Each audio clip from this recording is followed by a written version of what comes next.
Hello everybody, welcome back to my channel. So today we'll be covering partial fractions. This is an A-level topic, so if you're doing GCSE, feel free to stick about, but this isn't part of your syllabus.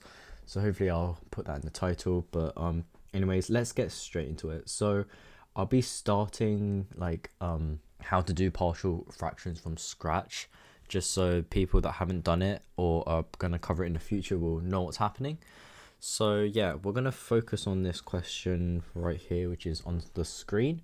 So right now, this isn't written in partial fractions. Anything written in partial fractions, you'll usually see in the form either as a over something plus b over something plus c over something, depending how many brackets you have on the bottom, or it can be written as something like a plus b plus c over something, and stuff like that, right?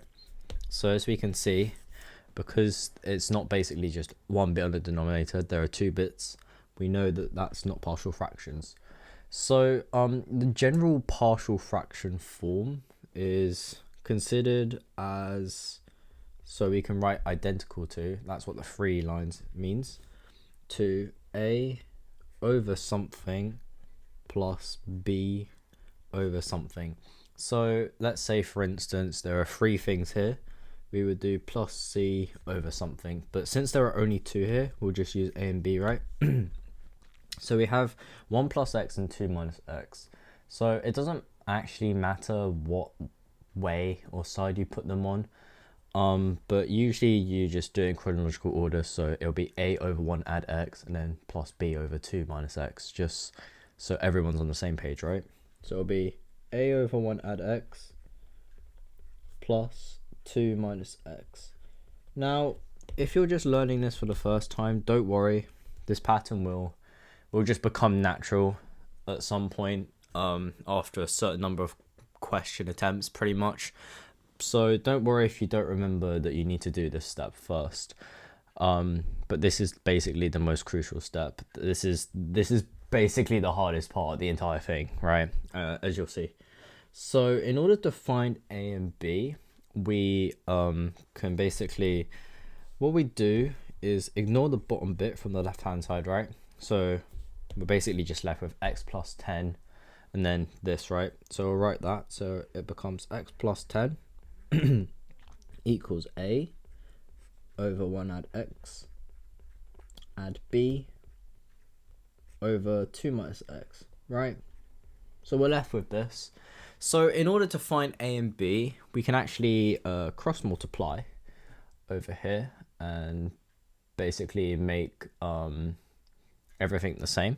So what we get here is x plus 10 equals a open brackets 2 minus x plus b open brackets 1 add x. And basically just cancels out with the bottom bit from the left hand side over here. That's why it disappears on the bottom here, right? So now that we have that, you're wondering, how do I find a and b? So we can simply just substitute a value in for x. Now you're wondering, what x value should I use? Well, depending on the context and what's like in the brackets, in order to cancel out one of the brackets, basically make this bit or this bit 0, it depends on the value of x. So let's make x 2 here, right? So we'll say let x equal 2 and we'll sub it into this here. So that becomes 2, because it's x plus 10, so it'll be 2 plus 10 equals a 2 minus 2 plus b, and then in brackets 1 plus 2.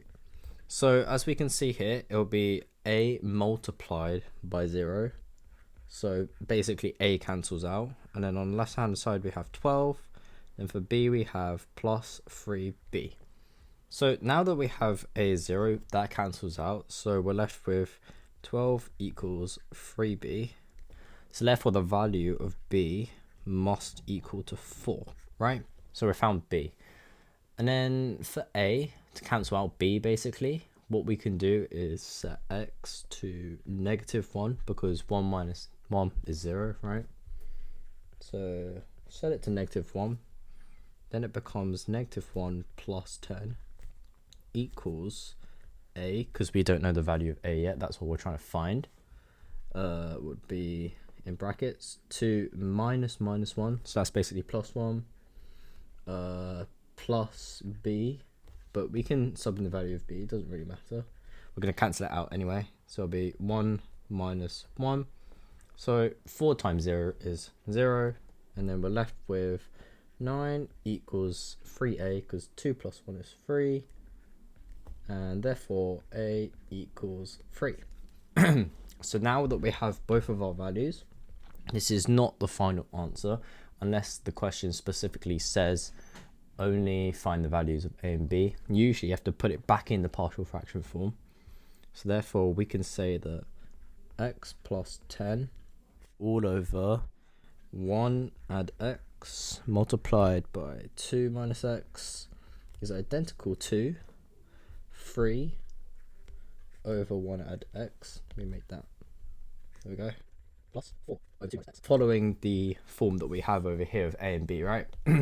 So we just basically substitute the corresponding letter to each numerical value.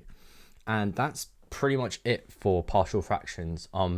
There is a long division method also for different types of partial fractions, which I'll be covering in the full edition, but you can purchase the full edition with the link in the description below on my website. But that will be it for this part of the video, so hopefully that helps, and I'll see you later.